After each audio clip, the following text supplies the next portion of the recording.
Welcome, I'm Michael Bickert. Thanks for joining me today as we explore concepts with the objective of improving your management skills and growing your business. Grab those notepads and grab a pen because I want you to take notes. I want you to make a commitment that you will jot down at least one action item that you can implement in your business today. That's what this is all about. Implementation to drive your business forward. Now, today I'm going to challenge you to become a better manager by doing something that is probably counterintuitive. So let's start with a few questions. So the first question that I had when I was thinking about this concept is, which are the best businesses? And if you're no stranger to this channel and my content, you know that I'm continually talking about it's all about value. You have to maximize your value, and there's 4 constituents of value, and visit our videos on value to get some more ideas on all that kind of stuff. But how can you continually improve your value? And we've recently talked a lot about eliminating waste. Yes, that's all very good. You need to execute with precision. And whether you're executing on a service that you deliver to your customers, or you're executing on a production system and your customer service, your customer experience models, execution is crucial. And ask yourself which businesses are the best. What are the best businesses you deal with? Actually make a list. Maybe that's part of today's homework. Jot down what are the very best businesses and who executes the delivery of their service or their production methods the best and why. So typically I think what you'll find as you explore this is that it's those businesses with either the best planning, so they've got really good management who put a lot of planning in place to the production methods they have for creating their products, or the methodologies they use to execute their service and their customer experience, the planning. Or it'll be those businesses that have been around the longest. They have the most experience. And so to the extent that you write down a business that is maybe new, I'll bet you they have somebody on their team that has a lot of experience, or they were able to stand on the shoulders, so to speak, of those that went before them and build on the experience of another very successful business. So why is this? Why is the experience so necessary? Well, we know that practice makes perfect, and it's the iterations, the perpetual refinement of your processes that is so critical.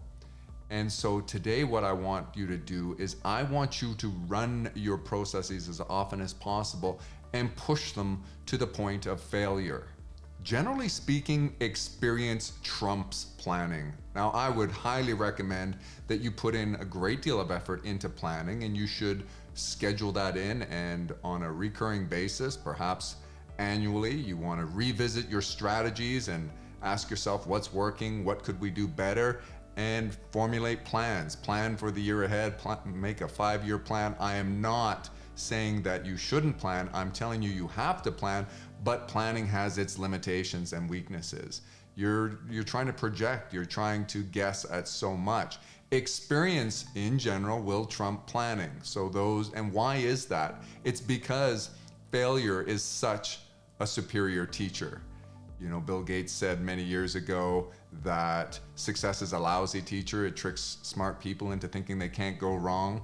And I usually add, whenever I quote that, I say, and I've had a first-class education from failure. My knowledge, my experience comes from failure. The things that I've done best are because I've done them poorly so often. You know, we talk about needing to crawl before you walk, walk before you run. Well, I don't know what I was doing. I was slithering before I was crawling. I did everything the hard way, but I learned from it. And so what I'm gonna ask you to do is push your processes to failure, to the breaking point, because that's how you're going to gain experience. I think of somebody that was the most successful salesperson I've ever worked with. And when I tried to look at what is it different about him, there's all sorts of things that I could point to. But one thing that occurred to me was that because he was so successful, that success was breeding more success. It was the iterations, it was the experience. So in the same time frame, all of those little things that went into the sales process, he was doing, say, 4 times as often as other quote unquote successful people. In other words, those people who were generally thought of as doing well, he was doing things 4 times as often as they were. And so he was perfecting his craft through that practice making perfect. I want you to think about how AI works and these modern machine learning neural networks. I'm no expert on this stuff, but I've looked into it enough to understand that these days what they tend to be doing with the AlphaGo is they're giving, however they set up the mechanism for the machine learning, and they're not giving it any constraints. They're letting it learn through iterations. So rather than defining the rules of the game, like Go or let's say chess, they're just telling it to play itself. And they're doing this with all sorts of game theory, various games and everything. And what is happening is the AI is failing, might fail very quickly. And then it learns from that. That's a data point. So it starts over, another game, and it fails, and it learns from that. And it, continues to put those data points into the machine learning, the neural network, however they say it. The AI learns from its mistakes, so to speak, and now it starts to think better. And of course I'm using that term loosely because it's not really thinking, but it's running an algorithm, it's running a formula over and over again. And what are your processes? What is it that you are doing in terms of executing your service, in terms of manufacturing or your production methods? You are running a formula, and you're trying to, literally, some of you are in the food business and you have a recipe. That's your formula. And your recipes have been refined over time with iterations where you thought, this tastes better, or this gets a better response from my customers, and so you continue to refine those things. Well, if you only made the recipe once, you wouldn't, on one end of the extreme, as an example, you wouldn't have that opportunity for failure and to learn, to get those data points. If you made the recipe 10 times in a day, you would have, of course, much better data to go off.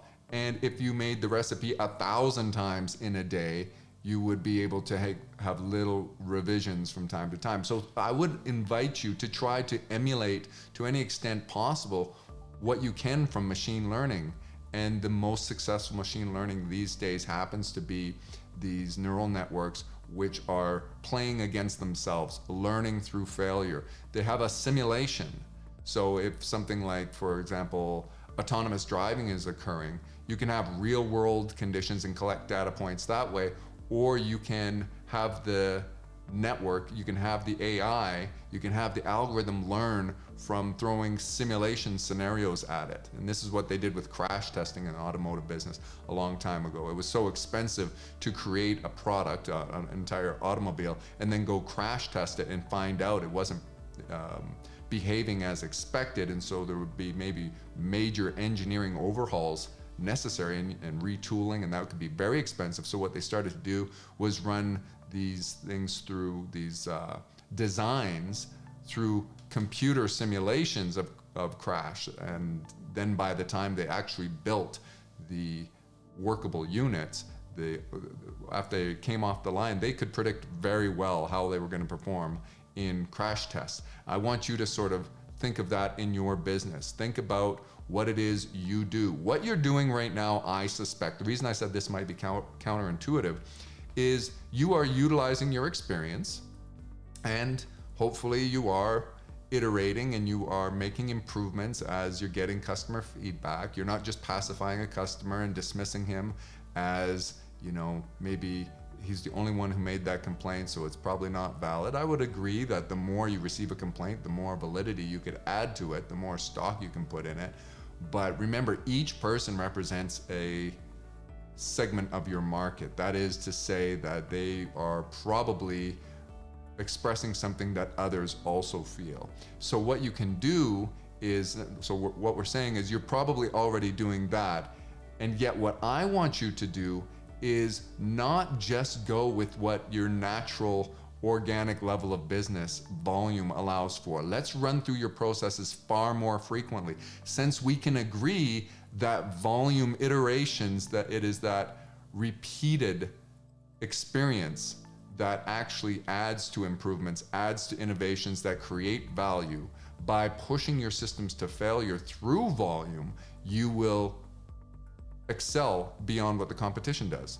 You're going to be that much more rapid in your progress, and that's what this is all about. I want you to accelerate your progress to the greatest extent possible. So how can you do this? What sort of ways can you do this in your business? Now, maybe you do have some AI and machine learning that can be applied in your business, but most of you, that's not the case. So what I would recommend is that you consider other things that push your systems, such as mystery shopping. So that gets those data points, the frequency, the volume of data up. If you have people that are shopping on your behalf, that are sort of mystery shoppers or secret shoppers, whatever you call them, they're actually testing your processes. So they're going online, they're checking out your website, they're trying to buy, they're meeting you at your brick and mortar location or whatever, and they're going through the process and they're giving you a report later. Here's what we found. So your production method, your people who are executing in the service or whatever don't realize they're not dealing with a regular customer, they're dealing with someone who's paid, or who out of their relationship, whatever stake they have in your business or relationship with you, they are evaluating your service. And that is above and beyond, that's incremental volume of a cycle. You're trying to increase the cycles that you're executing your service or that you're running through your production system. So mystery shopping is one way. Make a note on that. What else can you do? What about role playing? So maybe you have customer support ticket agents, you have customer service, you have sales team, you have whatever it is on your team, and can they role play with one another? And role playing is like taking things through. It's a form of practice. Don't wait until you're actually in the game to practice.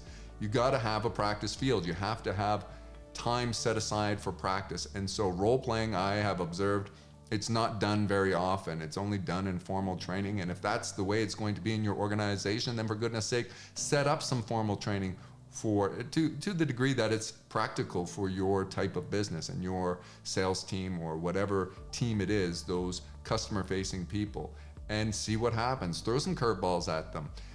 You're trying to push your system to find failure points, not while they're actually in the game.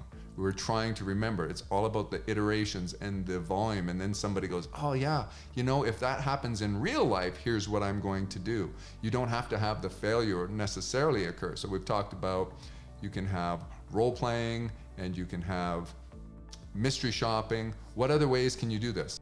What about increasing the demand sort of artificially through marketing or through specials?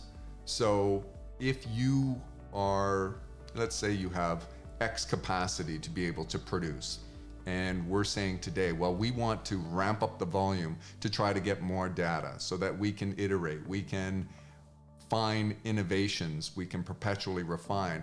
Well, what about using a loss leader mentality and dropping your prices for fixed periods of time to really ramp up capacity, or demand is actually what I'm trying to say there. You need to have the capacity to meet that demand. So let's say there might be a 3 or 4 day long weekend period where you're doing something 25% off or 30% off, 50% off, buy one, get one free. Whatever it happens to be, you offer a special that really, maybe you're breaking even, maybe you're even losing a little bit of money, and you're counting that as an investment in improvement, but you're driving volume production that pushes it's a stress test. It pushes your systems. Are you able to execute flawlessly? And if you are, drive it up even higher. And this will pay dividends. I'm asking you to do this counterintuitively. Like I said, you may think to yourself, well, I don't want to fail. And all this time in business, you have really placed an emphasis on customer service and making things as perfect as you can. Well, now ramp up, stress test, increase the volume so you can make that same progress that you've been doing up to this point, only you can do it that much faster. Think of various ways that you can do this. It's all about upping the number of cycles that you run through the execution of your service or your production. Netflix famously employed something that they call chaos engineering, and you may have heard of the chaos monkey. If you haven't, you can look that up. There's entire videos dedicated to that. In fact, I think I've mentioned it in at least one other video that we've done. And what they do is they intentionally break down part of their system to see where it fails. It's a stress test mechanism. So they will turn off a server within one part of the country or whatever. They'll make sure that it's not working, and they'll see how that affects. Do they have redundancies built into their system to make sure that all their customers have uninterrupted service, because that's important to them, and they are trying to anticipate what can occur, what sort of catastrophic events may actually naturally occur, even if it's very sporadically or not very frequently. They want to get out in front of it. They want to be more proactive. If you are running a really good business through experience, you're probably still being more reactive. You are responding and changing things in your business as you're getting customer feedback. Today's discussion is what can you do to ramp up and stress test the production system, the services that you execute, in a way that makes you go much faster in terms of applying that revision, applying that improvement, applying those perpetual refinements that we talk about all the time. So once you've done this, and you're of course going to find failure points, you're going to find the weak links, then it becomes all about meeting with your team and collaborating to come up with, exploring what happened, how did this happen, how did this break down, why did that customer get annoyed. Remember, we're going to do some of this with real live customers, and you're going to do it with mystery shopping. You're going to do it on the practice field in terms of role playing, and you're going to do it by ramping up with real customers, by offering discounts to increase your demands and so forth. Ask yourself and collaborate with your team, what can we do to improve this? How can we make this more bulletproof? We want to strengthen and fortify our weakest areas. It may be to do with your human resources. It can be to do with your equipment capacities. You might find your facility is what the weakest link was. I'm not sure what you're going to find, but you need to do this and gather that data. And then it's measure, measure, measure. Once you've done that, it's sort of like the workout or the fitness analogy. Once you stress a system and then you strategize with your team to fortify it and make it stronger, now you can up it up. Now you can up your game. You can increase the amount of stress. Now you're capable of handling more. You are stronger as a business, so you can take on more. There are some businesses that their entire model is doing this for other businesses, is stress testing other businesses. And certainly if you want to reach out to us and have us do some mystery shopping of your business, stress test you and give you reports and feedback, we're happy to do that. But you can certainly do this yourself. And to the extent that you say, I don't have time to do this, I'm too busy, then you've got a lot of work to look at some of our videos on why you need to put first things first. You need to be doing these things in your business, because if you're not and your competition is, you're going to lose. You're going to lose market share. You are going to have customer defection, and you need to retain your customers. This is a really important point here. So remember, the underlying premise is ramp up your volume, understanding that failure is the best educator. You're going to lead to success through the failure. And if you're waiting for organic failure to occur because you have low volume, or it may be just normal volume, you are going to be waiting longer by definition than if you ramp up the cycles. You will experience your failure much more often. You can fix it and become that much stronger. So that's where I want to leave it today. I hope you really understand this concept and got something out of this. I really want you to try this. Go together with your team and create a plan. We talked about, there is value in planning. And ask yourself, what do you predict is going to be the weakest link? Sometimes you might think, I think it's going to be at the cash register, or it's going to be our incoming phone system or our lead dispatch system.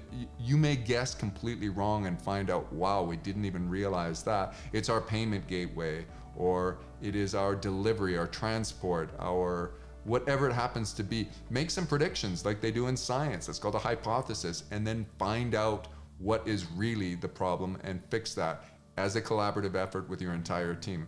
As I say, that's where I want to leave it today. I hope you got something out of this. Leave a comment that we can all learn from, because we need to learn from one another.